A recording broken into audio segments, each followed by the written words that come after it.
Halo semuanya, perkenalkan nama saya Hafiza Muslimah dengan NPM 120510250031 dari Prodi Bisnis Digital FEB 4. Jadi di sini saya akan menjelaskan mengenai flowchart dan pseudocode yang telah saya buat. Pertama-tama kita harus mengetahui apa itu flowchart dan pseudocode. Mereka merupakan alat bantu perencanaan algoritma sebelum pemrograman. Bedanya apa? Pseudocode menggunakan narasi teks sederhana yang mirip seperti kode pemrograman aslinya.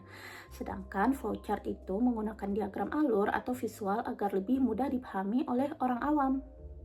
Nah, seperti yang bisa kita lihat di baris pertama ini ada yang namanya judul program. Untuk judul program pseudocode yang telah saya buat itu menentukan kelulusan, karena di sini program akan membantu user menentukan kelulusan mereka berdasarkan nilai akhir ujian mereka.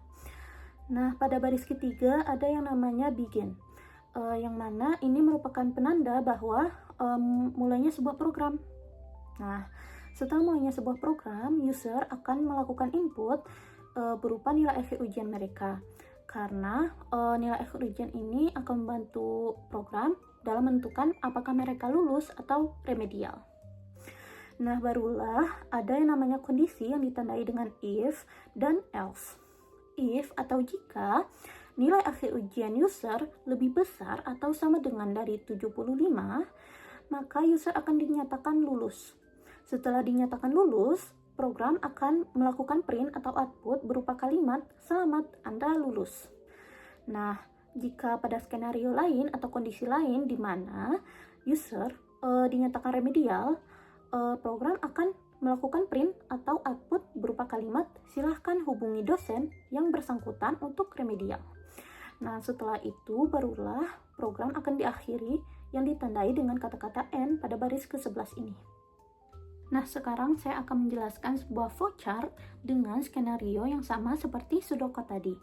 Di sini diawali dengan mulai yang menggunakan simbol oval atau yang biasanya dipanggil dengan nama terminator. Di sini ada panah atau arrow, yang dimana arrow ini menandakan alur sebuah flowchart. Di sini ada jajar genjang yang dimana jajar genjang ini menandakan input dan output. Di sini user akan diwajibkan untuk menginput nilai ujian akhir mereka. Nah, setelah diinput akan ada decision bagi program ya. Decisionnya itu apakah nilai ujian akhir user itu lebih besar atau sama dengan 75. Jika iya, maka akan ada proses yang menyatakan user itu lulus. Nah, setelah dinyatakan lulus, maka program akan melakukan output di mana akan mengeluarkan kata-kata "Selamat, Anda lulus." Nah, balik ke decision tadi, akan ada pilihan tidak ketika nilai ujian user itu tidak lebih besar daripada 75. Maka program akan menyatakan bahwa user itu akan mendapatkan remedial. Setelah dinyatakan remedial, yang dimana ini juga menggunakan persegi panjang karena menandakan proses, akan ada alur ke bawah ini, itu program akan melakukan output berupa kalimat, "Silahkan hubungi dosen yang bersangkutan untuk remedial." Nah, setelah ini barulah ada end atau akhiran dari semua program ini ya, yang ditandai dengan terminator lagi dan kata-kata end.